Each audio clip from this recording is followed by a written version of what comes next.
chapitre 2, versets 2 à 3. Est-ce que papa Isaïe a trouvé? Amen.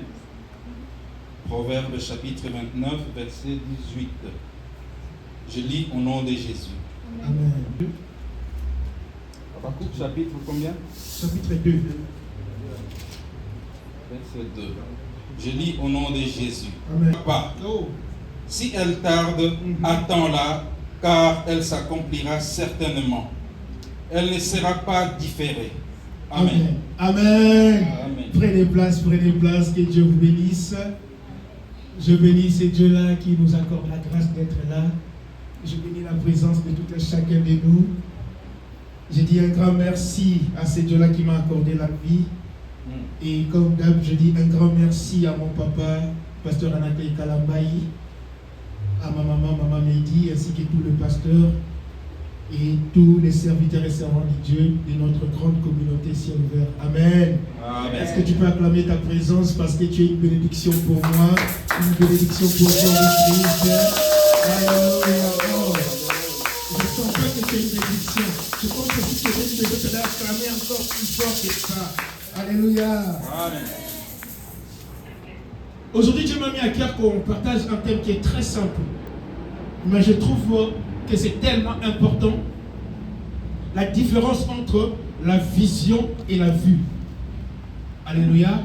La différence entre la vision et la vue. Nous venons de lire dans notre premier passage, on nous a bien dit, dans ma version on a dit, quand il n'y a pas de révélations, le peuple est sans frein. Dans la version du peuple Isaïe, on dit, quand il n'y a pas la vision, le peuple est sans frein. Donc on se rend compte que quand il n'y a pas la vision, donc c'est-à-dire nous partons, quand on dit une voiture qui n'a pas de frein, c'est une voiture qui aura du mal à s'arrêter. Une telle voiture peut se cogner à tout moment. C'est là où il est important lorsque on veut rouler dans une voiture, on vérifie à ce que le frein soit intact. On ne peut pas prendre une voiture où le frein ne sont pas bons. Alléluia. Amen. Donc c'est pareil aussi. Une vie sans vision, c'est un danger non seulement pour toi, mais aussi pour les gens qui sont tout autour de toi. Alléluia. Amen. C'est là où l'Éternel m'avait mis à cœur que nous puissions parler de la vision. Et la vision dans la Bible, on dit qu'une vision est une révélation surnaturelle venant de Dieu. C'est une révélation surnaturelle venant de Dieu et elle montre une image, un message ou un plan divin. Alléluia. C'est une révélation venant de Dieu. Cela ne vient pas d'un homme. Dieu ne nous a pas créés dans ce monde sans une vision. C'est là où il nous dit, j'ai connu les projets que j'ai formés pour vous. Ce sont des projets de bonheur et non de malheur. Et cela est attaché à la vision de notre vie. Donc je sais que ma vie n'est pas attachée sur des projets de malheur, mais elle est attachée sur des projets de bonheur. C'est ça la grande vision de ma vie que Dieu a mis en place. Et on nous dit aussi que non seulement c'est un plan divin, mais c'est un plan qui est perçu par l'esprit. C'est perçu par l'esprit, non par les yeux charnels. On ne peut pas comprendre la vision avec les yeux charnels. C'est là où je parle de la différence entre la vision et la vue. Pourquoi? Parce que la vue, c'est... la vie, on nous explique que la vie n'est rien d'autre que fait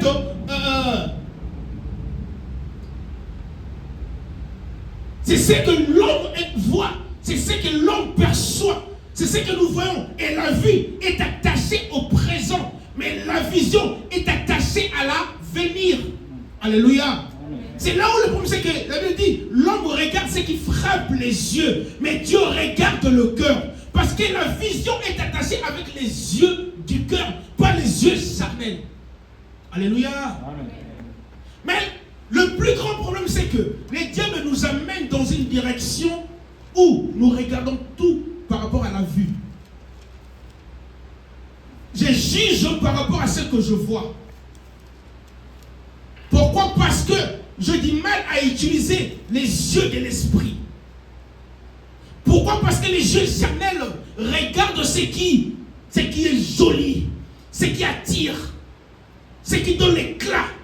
C'est ça, la direction que le diable nous amène. Oh, nous savons que lorsque Abraham était avec son cousin Lot, le problème c'est qu'ils étaient devant un choix. Chacun d'eux devait choisir la direction qu'il va prendre. Son cousin a regardé ce qui frappait les yeux. Il a vu, la vue était tellement jolie. Il a choisi par rapport à la vue. Il est parti. Mais Abraham a demandé la volonté de Dieu. C'est ça la différence entre un enfant de Dieu, un appelé de Dieu, un élu de Dieu et un appelé. Un élu demande la volonté de Dieu. Abraham s'est arrêté à demander la volonté de Dieu. Quelle est la volonté de Dieu? Pourquoi? Parce que la vision est attachée à la volonté de Dieu. Mais par contre, la vue est attachée par le désir charnel. Alléluia. Amen. Nous savons que là, c'est ce qui se passe très souvent.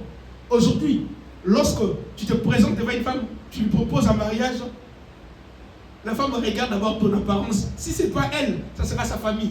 Ils vont regarder ton apparence. Ils vont demander qu'est-ce que tu fais. Qu'est-ce que tu gagnes? Ils vont regarder sur l'apparence. Personne ne regardera à ce qui va être ton avenir demain. Or, nous savons que la femme représente l'Église. Alléluia. Amen. Et Dieu qui est le mari. Et le problème, c'est qu'aujourd'hui, on nous dit que tout ce que Dieu donne vient toujours en retard. Mais le monde donne assez vite. Mais c'est que nous oublions que tout ce que nous recevons aussi vite là, nous le perdons aussi vite. Mais dès que Dieu nous donne, le but de Dieu, c'est que cela perdure. Amen. Que cela reste pour Amen. Toujours. Et c'est, la Bible dit, c'est la bénédiction de l'Éternel qui enrichit. Et elle ne se fait suivre d'aucun chagrin. Donc c'est que la bénédiction que je reçois dans ce monde par la vue, oh, cela va se faire suivre avec des chagrins. Mais c'est que je reçois venant de Dieu par la vision, par la révélation, il n'y aura pas de chagrin. Alléluia. Aujourd'hui, nous rejetons facilement la vision. Pourquoi? Parce que nous intéressons à ce qui frappe les yeux, à ce qui brille. Nous sommes tellement intéressés à cela. Et nous oublions que c'est la vision qui détermine ce que tu seras demain. Car la vie est une fonction des yeux. Mais la vision est une fonction du cœur attaché par l'esprit. La vie vous montre ce qui se passe maintenant. Mais la vision te montre ce qui va arriver. Alléluia. Amen. On est tellement attaché au siècle présent, mais on oublie ce qui va arriver demain.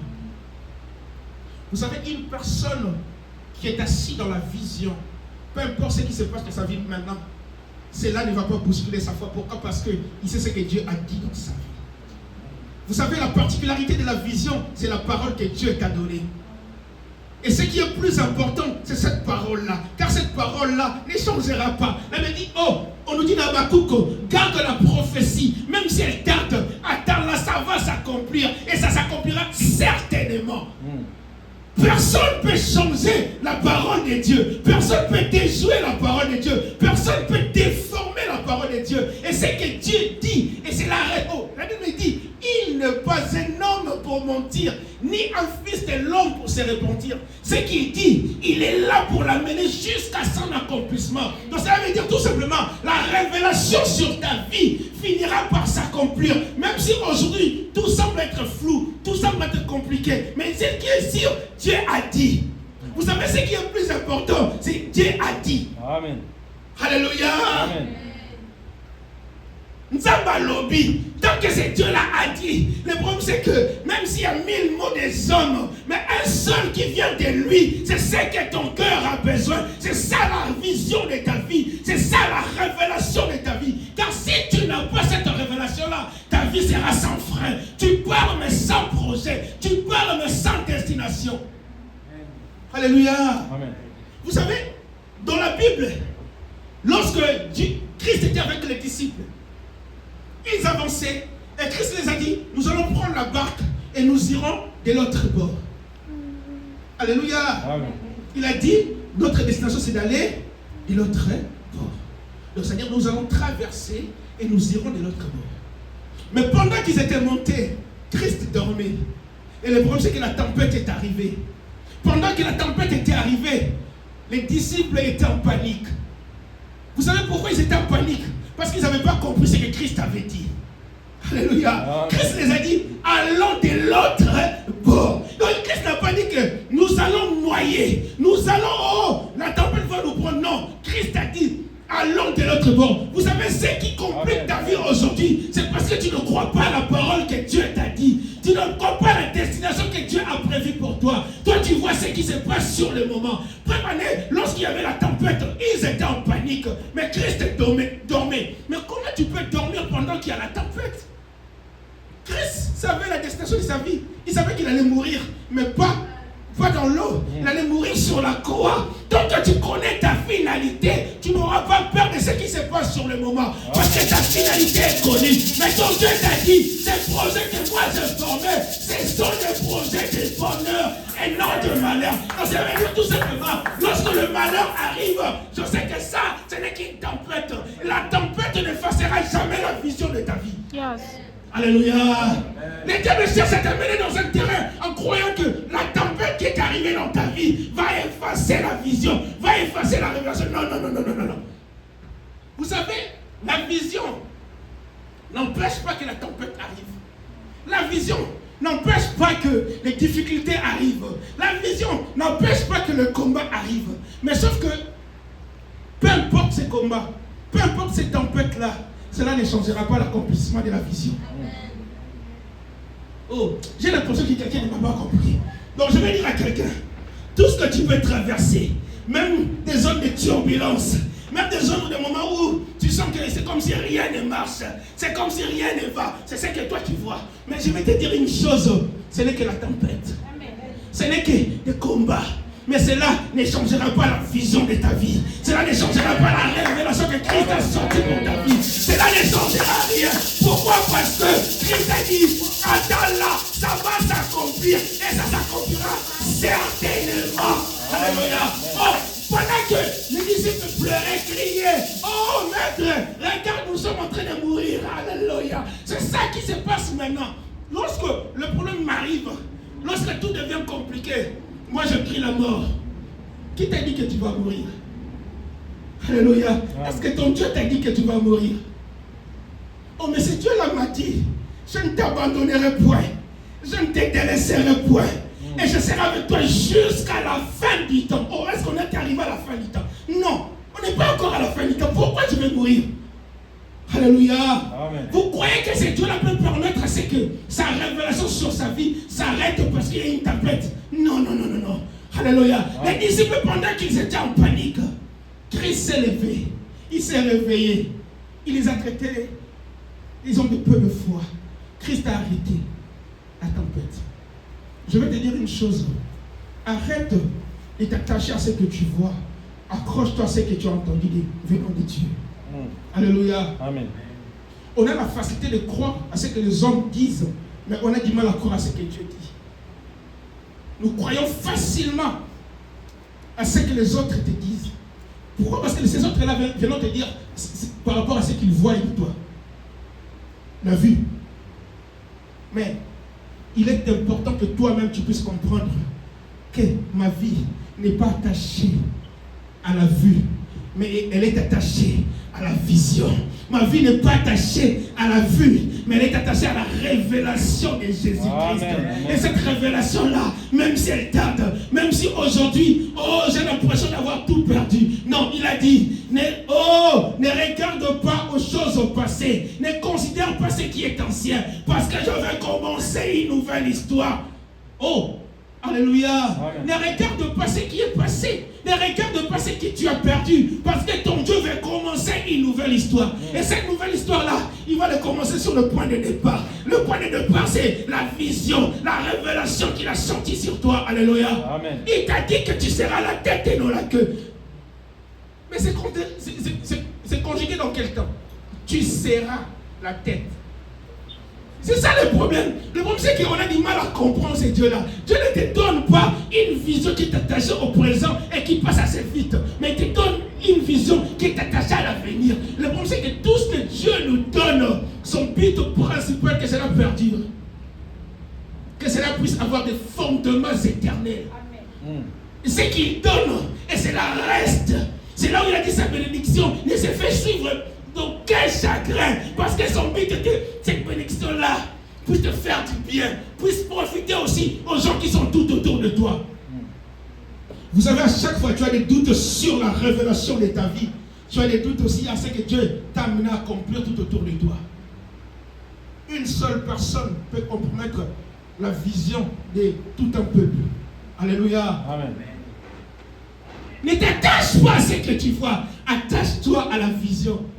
Ne t'accroche pas à quelqu'un qui te parle toujours au temps présent. Mais accroche-toi à quelqu'un qui te présente un avenir meilleur, attaché par la révélation de Jésus-Christ.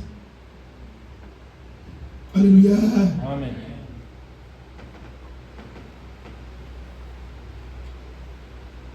La vie vous montre ce qui est présent, ce qui est limité plutôt. Mais la révélation te montre ce qui est illimité. Et cela tourne vers l'avenir. Cela tourne vers l'avenir. Maintenant, pose-toi la question, c'est quoi la vision de ta vie? Mais quand je parle de cette révélation-là, je ne parle pas de ta révélation que tu as eue dans tes pensées, non. Je parle de la révélation attachée par Dieu. Parce que chacun de nous est venu dans ce monde avec une révélation bien précise. Nous avons fait la promesse collective, mais nous avons aussi des promesses individuelles. Et tu ne peux pas connaître la promesse que Dieu t'a donnée sur ta vie si tu te focalises seulement sur les yeux charnels, sur la vue. Il est important que tu rentres maintenant au-dedans de toi. Rentre dans l'intimité avec Dieu. C'est là où tu comprendras maintenant la direction que Dieu a choisie pour toi. Cet avenir meilleur que Dieu a choisi pour toi, c'est là, c'est caché dans sa présence. C'est comme me dit que ma réussite dépend de Papa Esaïe, mais moi je refuse de le côtoyer. Oh, je t'ai dit que ta réussite dépend de Jésus-Christ. Lorsque tu refuses Jésus, c'est que tu refuses aussi ta réussite. Alléluia. Amen. Arrête de regarder ce qui se passe maintenant. Je sais qu'il y a des moments où certaines choses qui nous arrivent affectent la chair. Oh, Christ a donné l'exemple. Dans Gethsemane, Christ a dit, Père, s'il y a moyen, enlève-moi cette coupe de douleur. Oh, on espère que Christ avait vu cette souffrance arriver. Il avait vu lui qui était 100% homme, 100% Dieu. Mais il a senti la souffrance. Il a senti que le corps n'a pas pu résister. Oui, je suis d'accord. Il y a des moments où le corps ne peut pas résister à la souffrance.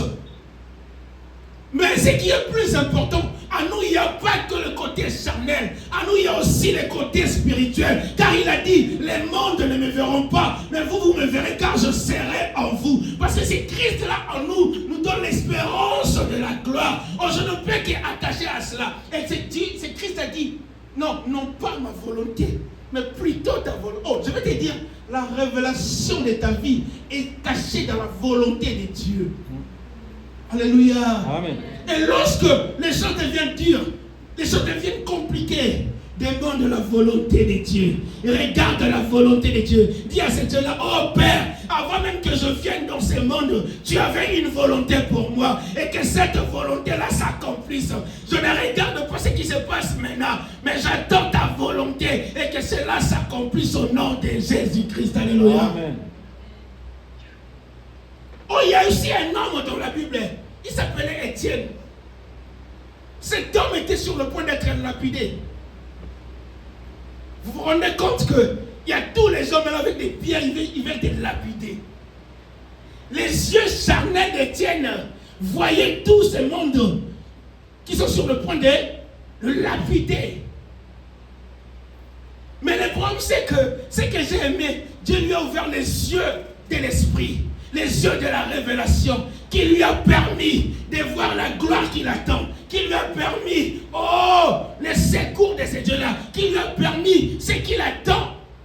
Et cet homme ne pas rester sur ce qu'il voit avec ses yeux charnels. Il a regardé la gloire de Dieu. Il a dit, je préfère 10 000 fois cette gloire-là. Qu'on continue à me lapider sur la terre. Mais moi, je préfère cette gloire-là. Oh, est-ce qu'on a des chrétiens qui peuvent se dire que non, ce que je vois sur cette terre, ce qui m'arrive, les attaques que je reçois sur la terre ne m'intéressent pas. Ce qui m'intéresse, de regarder à ces dieux-là. David a dit, je lève mes yeux vers les montagnes. D'où me viendra le secours? Cet homme s'est retourné en disant, mon secours ne viendra que de l'Éternel. Hey, est-ce qu'il est temps qu'un homme de Dieu, un enfant de Dieu puisse dire, mon secours ne viendra que de l'Éternel qui a fait les cieux et la terre? Pourquoi? Parce que, vous savez pourquoi?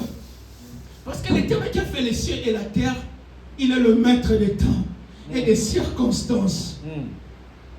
Vous savez, la vue est souvent, je dirais, absorbé, est souvent absorbé par des circonstances, par les temps. Je peux dire que je suis en retard, ça c'est ce que je vois. Je peux dire que, regarde les circonstances qui m'arrivent là, c'est chaud, c'est compliqué, c'est la vie. Mais le problème c'est que les yeux de l'esprit te disent, c'est lui qui est en toi, il est le maître des temps et des circonstances. Il maîtrise les temps. Il maîtrise les circonstances. Amen. Oh, c'est lui qui m'a donné la révélation. C'est lui qui m'a donné la vision. Maîtrise les temps et les circonstances. Donc je vais te dire tout simplement que les temps et les circonstances ne peuvent pas effacer la révélation de Dieu sur ta vie. Parce que c'est lui qui en est l'auteur. Maîtrise les temps et les circonstances. Alléluia. Amen. Pourquoi tu t'attaches à cela? Il est temps que tu arrêtes de regarder les choses avec les yeux charnels. Parce que les yeux charnels ne voient que le malheur. Lorsque nous regardons Christ à la croix, nous voyons quoi? La souffrance. Frère Vanessa, ses disciples pleuraient pendant qu'il était à la croix. Mais ils ne se rendaient pas compte que monter à la croix, là, c'était pour leur salut. Amen. Ils ne se rendaient pas compte que c'était la mission. C'était la révélation de sa vie. Il devait monter là-bas. Frère Vanessa, lorsque Pierre a voulu arrêter ça, il dit non, Pierre, tu ne peux pas. Oh, on remet l'oreille. Non, tu ne peux pas. Je dois aller là-bas. Oh, tu ne vas pas mourir. Non, Pierre, arrière de moi, Satan. Parce que ce que tu dis là, tu arrêtes l'accomplissement de la révélation.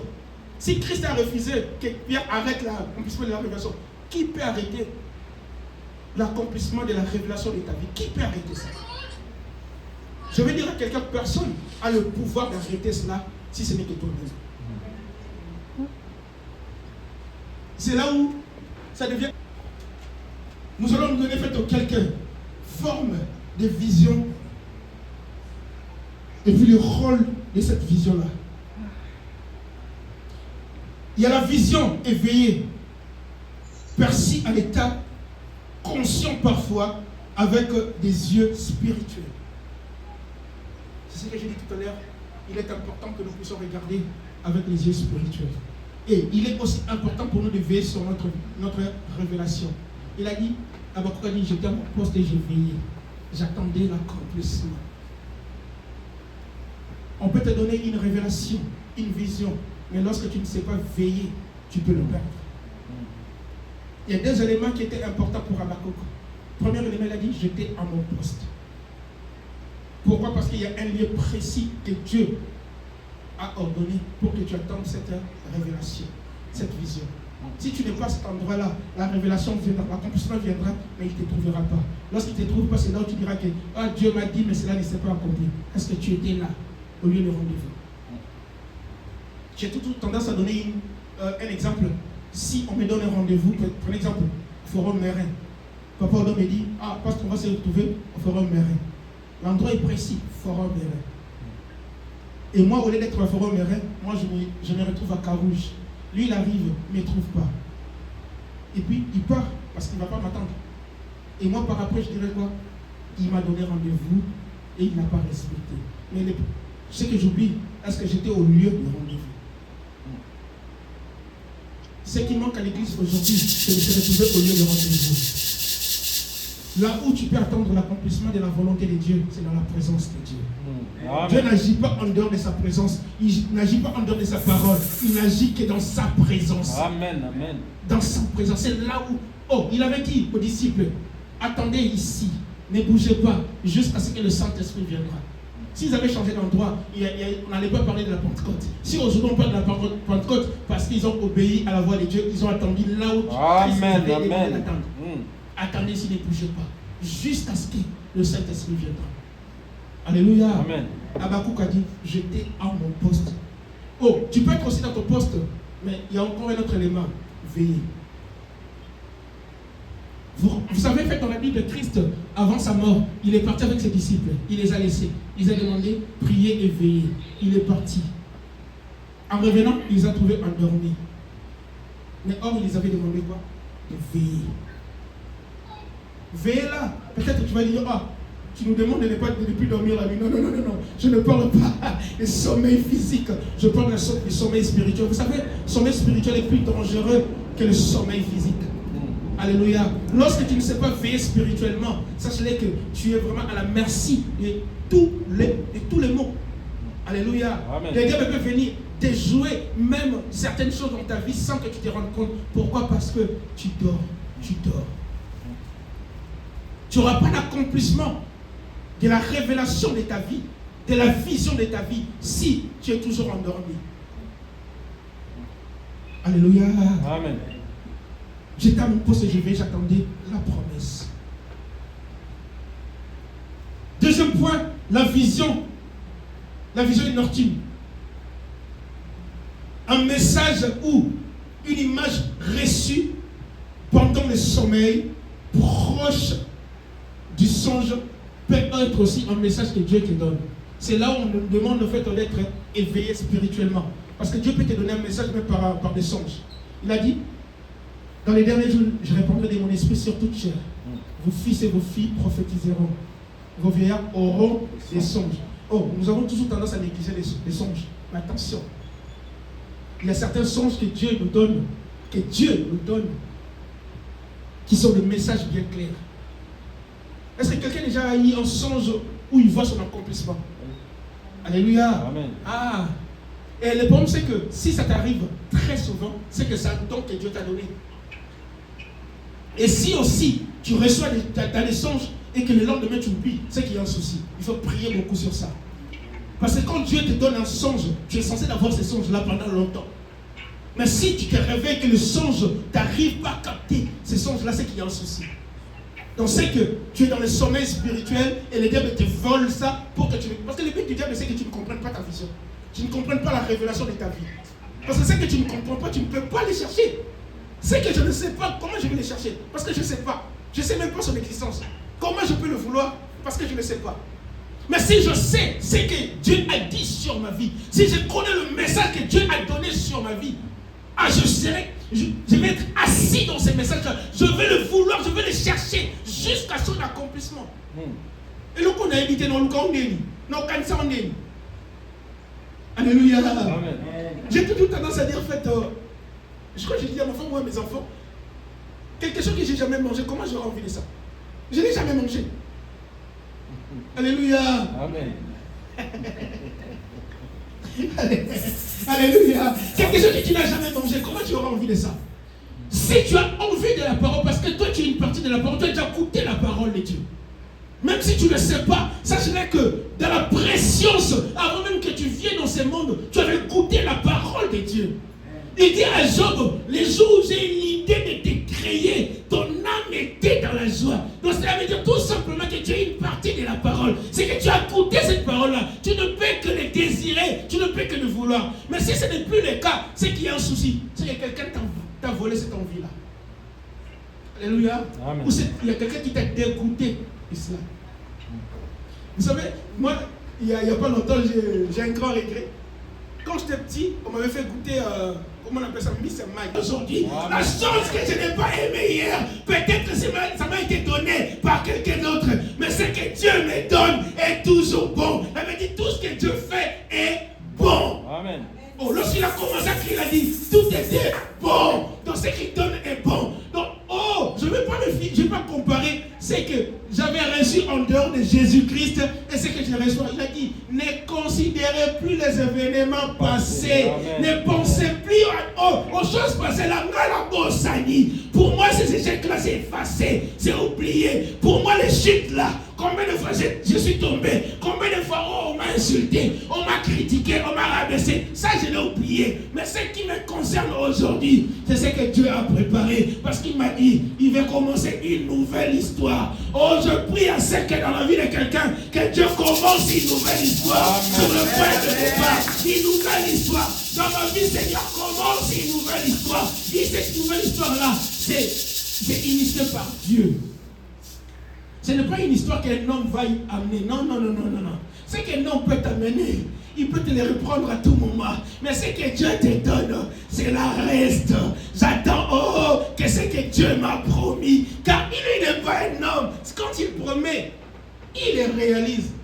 Oh, papa, moi je peux te promettre. Je peux changer de vie. Je dis, oui, je réfléchis un peu, tu vois. J'avais vraiment la volonté de le faire, mais tu vois les circonstances. Moi, je peux changer. Mais ce Dieu-là ne dépend pas des circonstances. Amen. Il ne dépend pas du temps. Ce n'est pas une question de crise économique. Non. Ce Dieu-là te garantit. Il a dit, je ne t'abandonnerai point. Oh, ça, c'est le français. Il n'a pas dit pas, il a dit point. Donc, pour ça dire, il n'y a pas une possibilité que cela change. Donc je serai avec toi jusqu'à la fin. Jusqu'à la fin du temps. Maintenant, pourquoi tu es toujours abattu? Ton Dieu a parlé. Pourquoi tu es toujours abattu? Alléluia. Amen. Le rôle de la vision. La vision te donne la direction, te montre la direction.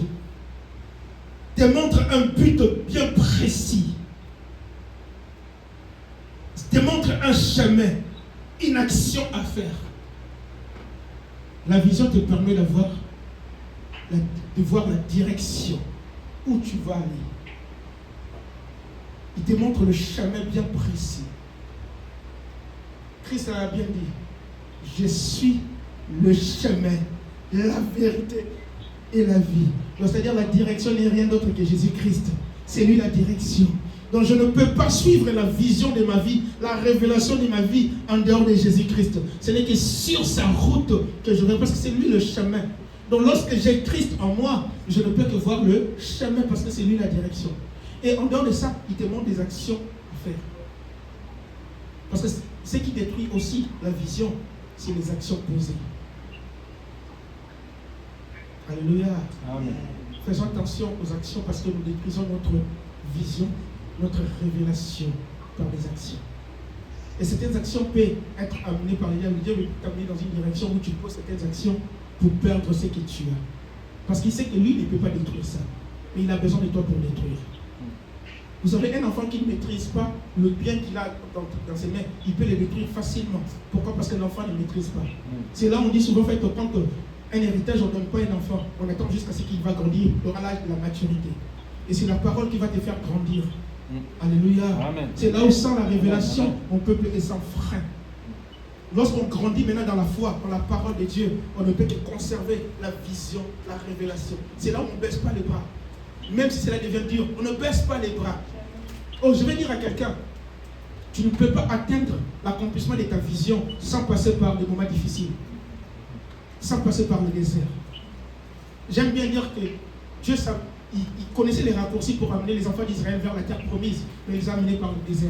Pourquoi? Parce que pour comprendre l'importance de la promesse, on saura l'importance de la promesse lorsqu'on traverse des moments difficiles. Oh, mais ces moments-là, ce n'est pas pour te punir, non, pour te torturer, non, c'est pour te former. Dis-toi que tout ce que tu es en train de passer pour le moment, c'est une école. Alléluia. Amen. Et toutes ces leçons-là vont te servir plus tard quand tu auras la chose. Tu sauras, ah non, je sais, je connais la personne qui me l'a donné. Je connais ce Dieu-là. Je ne peux pas l'abandonner parce que je sais par où il m'a fait passer. Alléluia. N'abandonne pas parce que tout devient dur. Non. Oh, lorsque ça commence à devenir plus dur, c'est là où tu arrives, c'est là où tu es arrivé à la porte de l'accomplissement. Alléluia. Amen. Mais comment m'a décommis pas si ma casse, il n'y a pas commis la porte. Alléluia. Amen. Je peux être loin du feu, mais je sens quand même le feu. Mais lorsque je suis proche, comme c'était comme la moto. Donc il est important de continuer de persévérer, de ne pas abandonner. Ne baisse pas les bras. Ne baissons pas les bras, continuons. car ce Dieu-là nous a promis. On est à la porte de l'accomplissement de cette révélation. Deuxième point.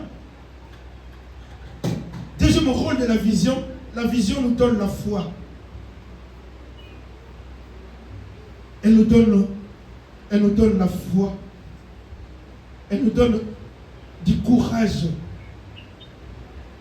Elle nous permet d'avancer malgré le peine, malgré les difficultés. Elle nous permet d'avancer. Vous savez, la plus grosse erreur qu'on peut commettre, c'est de s'arrêter. De s'arrêter. C'est Dieu là nous a dit, approchez-vous de moi, je m'approcherai de vous. Il ne nous a pas dit, arrêtez-vous là, non, approchez-vous. Donc il nous demande d'avancer. Ne t'arrête jamais parce que les choses sont devenues compliquées. Quand ici il faut recommencer, recommence. Tu es tombé, relève-toi. Essuie, continue la marche, ne t'arrête pas. Vous savez ce que les diables attendent de toi? Que tu t'arrêtes. Alléluia. Amen. Le retard de ta vie dépendra de toi-même, de la décision que tu vas prendre. Soit tu t'arrêtes, soit tu continues. Si tu t'arrêtes, tu resteras dans cette circonstance, dans cette situation. Oh, j'aime bien ces lépreux. Ils étaient en dehors de la ville, rejetés parce qu'ils étaient impurs. Le prince est impur, donc du coup, tu ne peux pas être mélangé au peuple. Et tellement ils avaient faim. Et ils se sont dit, si on reste ici, on va mourir. Si on rentre là-bas, ils vont nous tuer. Mais par contre, on a faim. Donc, rester ici, c'est mourir en ayant faim. Entrer là-bas, peut-être on peut manger, ils vont nous tuer. Mais on va décider d'entrer quand même. Pendant qu'ils ont pris cette décision, on l'avait dit, les diables ont créé des bruits, que ce peuple-là ont cru que c'était une armée qui sont venus les attaquer. Tout le peuple ont pris fuite. Et les sont entrés, ils ont mangé, il n'y avait personne dans la ville. Donc je vais dire à quelqu'un, lorsque tu prends une bonne décision, celle de ne pas t'arrêter, ça c'est que Dieu va accompagner tes pas. Dieu attend que tu fasses le premier pas et puis lui il fera le reste. Mais il attend que tu fasses le premier pas. Il dit à Josué, fortifie-toi et prends courage. Fortifie-toi et prends courage. Lorsque tu t'arrêtes, tu donnes l'occasion au diable de venir encore t'écraser comme il faut. Mais lorsque tu refuses de t'arrêter, il va dire, oh, cet enfant il a compris quelque chose. Non, ne t'arrête pas. Parce que ton Dieu attend, c'est que tu te relèves et que tu continues la marche. Alléluia. Amen. Vous savez, Job n'avait pas besoin qu'on lui dise quelque chose. Job était en train de souffrir. J'aime bien dire ce passage, j'aime bien. Je ne sais pas pourquoi j'aime bien le dire. Job qui dit, mon Rédempteur est vivant. Il s'élèvera. Même le dernier. Il a dit, il s'élèvera. C'est au futur. Mais il ajoute encore même les derniers. C'est-à-dire, même si maintenant, rien n'a changé par rapport à ma situation, ce n'est pas mon problème. Je sais que mon Rédempteur se lèvera. Même les derniers, mais moi je resterai toujours, je vais attendre. J'attendrai jusqu'à ce que ta gloire descende.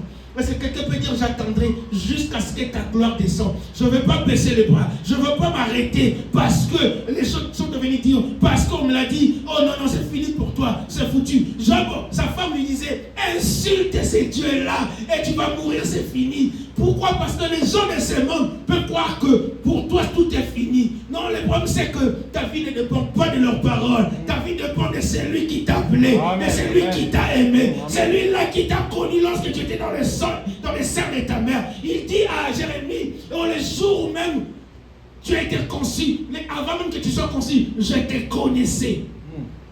Moi, ma vie n'a pas commencé par l'histoire de mon père et ma mère. Ma vie a commencé parce que Dieu l'avait décidé. Mais ce sont des canons que Dieu a utilisés pour que je revienne dans ce monde. Donc ma vie ne peut pas s'arrêter parce que quelqu'un m'a dit que ce que tu es en train de vivre, c'est la fin. Non. Mon Dieu n'a rien dit. Tant qu'il n'a rien dit, moi je vais continuer. Je vais continuer. Je ne vais pas m'arrêter. Je vais continuer. Alléluia. Je vais continuer à le servir tant que ces deux-là n'ont rien dit. Et personne ne me dira le contraire. Personne ne peut m'arrêter. Oh, pourquoi tu laisses les gens t'arrêter? Pourquoi tu laisses les gens prendre de l'emprise sur ta vie? Tu es le seul qui peut décider en association avec ton Dieu. Parce que la vision que Dieu, c'est l'alliance que tu as avec ton Dieu là. Et personne ne peut le changer. Et je t'assure que ton Dieu n'a pas envie de changer ça. Lui, il attend que son accomplissement. Parce que c'est ce qui prouve qu'il est Dieu. Parce que tout ce qu'il dit finit par s'accomplir. Alléluia. Ah, il a besoin de toi pour ça. Troisième point. La vision te permet de voir l'avenir. Elle t'aide à voir ce que Dieu va accomplir dans ta vie. Ce que Dieu veut accomplir dans ta vie. Ça te permet de voir cela, mais avec les yeux de l'esprit. Ce n'est pas avec les yeux charnels, mais c'est avec les yeux de l'esprit. Je vais clôturer par dire, les diables sont contents lorsque tu ne sais pas utiliser les yeux de la foi. Lorsque tu es plutôt attaché par les yeux charnels. Il est tellement content. Parce que lui, tout ce qu'il montre, il montre que les choses charnelles. Il a amené Christ, il a montré à Christ. Oh, tu vois ce monde, cela m'appartient. Si tu te prosternes, je te les donnerai. C'est intéressant. C'est ce que nous cherchons. D'être béni. On croit que c'est ça la bénédiction. Mais Christ lui a répondu selon la parole. D'où l'importance de maîtriser la parole. Alléluia. Amen. Lorsque les diables te présentent, il est écrit. Amen, lui, il est aussi écrit. Et Christ lui a montré qu'on ne peut que se prosterner devant l'Éternel, notre Dieu, pas devant autre chose. Alléluia. Amen. Lorsqu'il lui avait dit, tu as faim, prends cette bière, transforme ça en pain. Et en réalité, il avait faim. Les diables voient la réalité de ta vie maintenant. Mais il y a une seule chose qu'il ne maîtrise pas, c'est ce que Dieu a prévu pour toi. Lui, maintenant, il veut t'attacher à cette réalité actuelle. Il ne veut pas que tu ailles jusqu'à avoir ce que Dieu t'a prévu, ce que Dieu a prévu pour toi.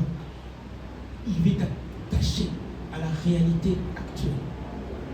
Tu vois, tu as faim, transforme. Mais or, Christ était en jeûne et prière. Et Christ lui a répondu, l'homme ne vivra pas seulement de pain, mais de toute parole. Christ lui a présenté que non, ce que tu lui montres, c'est lié à la vue. Mais l'homme ne peut pas vivre seulement de ça, mais de toute parole qui sort de la bouche de Dieu. Donc cette parole-là me donne la vie, mais une vie éternelle. Car il a dit, le voleur, lui, ne vient que pour dérober, égorger et détruire. Mais moi, je suis venu afin que le brebis ait la vie, mais une vie en abondance. Ce que tu me donnes là, ça peut détruire ma position envers Dieu. Pourquoi? Parce que je suis dans un état, je demande des choses spirituelles, des choses qui viennent d'en haut. Mais toi, tu me montres des choses terrestres. C'est là où nous nous attachons beaucoup plus aux choses terrestres. Nous oublions que la bénédiction commence d'abord là-bas. La Bible nous dit, nous sommes bénis de toutes sortes de bénédictions, mais où? Dans les lieux célestes. Oh, j'aime bien rappeler à l'église, lorsque nous savons bouger la banque céleste, lorsque nous savons bouger les lieux célestes, nous serons aussi diriger ce qui est dans la terre. Mais lorsque nous sommes attachés à ce qui est sur la terre, nous allons perdre les choses spirituelles. Maintenant, faisons un choix. Qu'est-ce qui nous intéresse plus? Ce qui est sur la terre ou ce qui vient de nous? Or, c'est les spirituels, c'est l'invisible qui dirige les visibles. Lorsque je suis puissant dans la présence de Dieu, je ne peux que l'être aussi sur la terre. Cherchons d'abord le royaume des cieux et la justice. Le reste nous sera donné par des cieux. Que Dieu nous bénisse. Amen.